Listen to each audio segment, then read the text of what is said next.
What's going on? Welcome to Unbox Impressions. My name is Cyrus, and today we are going to unfold the details of Apple's new iOS 14. That's right, today Apple announced at the WWDC iOS 14 along with a slew of new software, features, and innovations. Now, be sure to check my Everything You Need to Know video for all the details from today's event. So let's unfold this new iOS 14 that we're expected to see launch later this fall. Now, iOS 14 brings some incredibly new features, many of which shed some insight towards what we can expect with new iPhone hardware later this year. So let's break it down.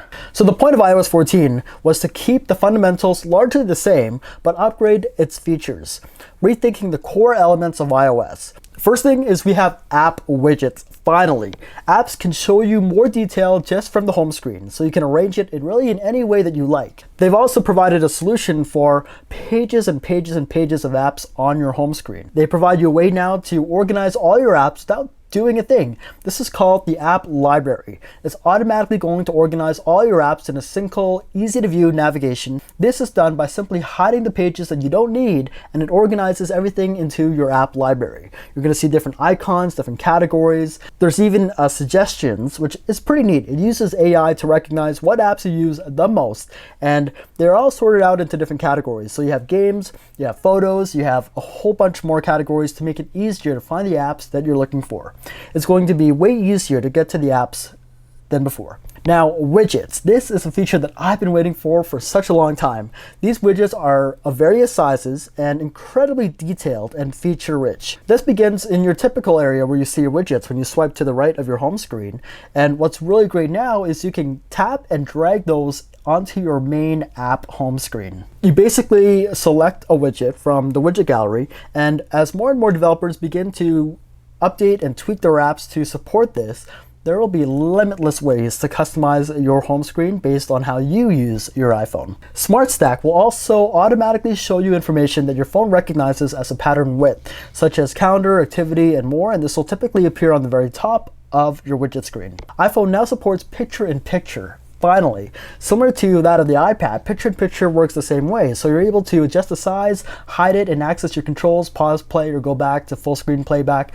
Siri is also receiving a significant update. Currently, when you use Siri, it switches to a full screen UI, but now it's a more compact and sleek design. The Siri icon now appears on the bottom whenever you call for Siri, and it doesn't obstruct your view whether you're in an email or web browsing. Imagine being able to reference something on screen and add it to your reminders, for example, just by using Siri. Siri is also much more helpful. You can use Siri to send audio messages, search for answers to questions that you might have using the power of the internet. Siri can also help with translations, making it feel more natural. This is followed by a new app from Apple called Translate, similar to Google Translate, but uses advanced on-device machine learning directly from your phone that is completely secure. Now, updates to messages. When it comes to conversations, you can now pin your most important conversations like you can with an important note that you can pin in the Notes app. Emojis are also getting an update, huge update. We've got 20 new hair and head styles, more age options, and more stickers to express gestures as well. They've simplified group conversations with inline replies. This is something we've seen with WhatsApp, for example. We've got mentions, and you can now specify a specific person when you send a message. There's a new group icon as well that displays who's in that group. It's a pretty clever way of displaying, all the people in the group, and you can even have a main icon to represent it as well. Now, if you're like me, man, I have a ton of group conversations with a bunch of my friends and family, and a lot of times, I've had to mute these conversations because every single person maybe is having their own conversation, and maybe I have nothing to do with it, but I'm still getting the notifications about it, right? So this is a really great update. Apple Maps also received an update, so we've got better navigations and more accurate information regarding places. New Maps is finally coming to Canada. In iOS 14, we've got new ways to get to places and find places that we love a whole lot easier. So Apple Maps now features guides to help you explore cities and find really great places to eat or hang out. Map will also guide you towards a location in a way that's more environmentally friendly. Now, that's a pretty neat thought. Now, whether it's transit or cycling, they've added a dedicated cycling path. So I've always been, wary of cycling because I feel unsure whether I'm allowed to cycle in a specific area or through a specific place.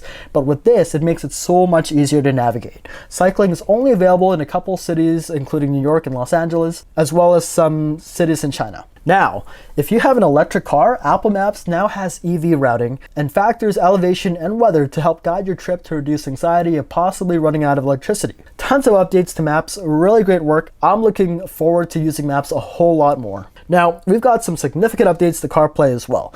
New wallpaper options, new categories for your apps, and finally, they've reimagined the car key. Digital car keys are now a thing with Apple, just like they are for Tesla and using the Tesla app. It'll use NFC to unlock your vehicle, and it will provide security elements, and you can even share your keys to others with iMessage. With each key you can share options such as different profiles or different notification settings. This feature is also enabled in iOS 13, so those who buy the new car before iOS 14 comes out can still use this feature. Utilizing the U1 chip, the spatial awareness allows you to unlock your vehicle if your phone is in your back pocket or in a bag. This is really neat technology here. Next to be updated is the App Store. If you need an app for something specific, AppClick allows you to immediately download the correct app you need. Great example is when you come to let's say you want to buy parking or you want to rent a scooter and you don't have the right app to get started. You just simply use the NFC feature and it'll automatically populate a card where you can then download the app and proceed with renting the scooter or paying for parking. It's really handy and I can't wait to see that in real life use. Well, there you have it. Let me know which feature of iOS 14 was your favorite in the comments below.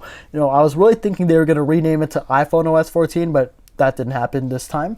Maybe they will sometime down the road. But be sure to check out my Everything You Need to Know video for an entire recap of this year's WWDC 2020 on my channel. And be sure to hit that like button and don't forget to subscribe to my channel for more awesome tech-related content. With that, I'll catch you guys in the next video. Thanks for watching.